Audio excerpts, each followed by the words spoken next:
Timu ya wataalamu kutoka bodi ya maji bonde la Pangani imefanya operation maalum katika bwawa la Nyumba ya Mungu, kijiji cha Handeni, kata ya Lang'ata, wilayani Mwanga, mkoani Kilimanjaro, na kubaini mitambo ya kuvutia maji zaidi ya 10 iliyokuwa inatumiwa na wakulima kuvuta maji kutoka katika bwawa hilo hadi kwenye mashamba pasipokuwa na vibali, hali inayochafua bwawa pamoja na kupungua kwa maji katika bwawa ambalo ni tegemezi kwa miradi mikubwa katika wilaya hiyo na wilaya za mkoa wa Tanga. Kutoka Mwanga mkoani Kilimanjaro, Lawrence Lisakeli anayo taarifa zaidi.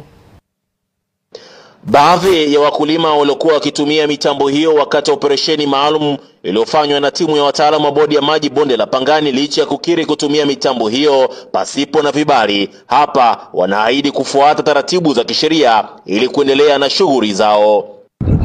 Utaratibu wa vibali sisi tulikuwa tunauelewa, na shamba tulizowekeza tumewekeza kwa mtu ambaye ana kibali cha mashine, lakini sisi tulikuwa tunajua kwamba unalipia kibali, lakini hatukujua kwamba unalipia kwa utaratibu labda kwa kila mashine moja. Sisi tulikuwa tunajua labda kila mashine 2 labda unalipa kibali kimoja, lakini tumelipa vibali 3. Viongozi wa kijiji cha Handeni, kata ya Lang'ata, wilayani Mwanga mkoani hapa, wanaelezea hatua walizofanya mara baada ya kutambua uwepo wa changamoto hiyo.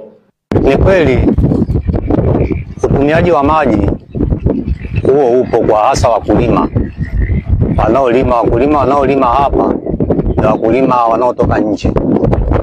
Wakazi hapa wengi ni mmoja anayefanya nini? Anayelima. Kwa hiyo uchukuaji wa maji upo. Mara baada ya kubaini mitambo hiyo pamoja na kutoa elimu ya umuhimu wa kupata vibali vya matumizi ya mitambo hiyo, kiongozi wa timu ya wataalamu kutoka bodi ya maji bonde la Pangani, Bwana Patrice Otieno, hapa anaelezea madhara yanayotokana kwa kutumia mitambo hiyo pasipokuwa na vibali.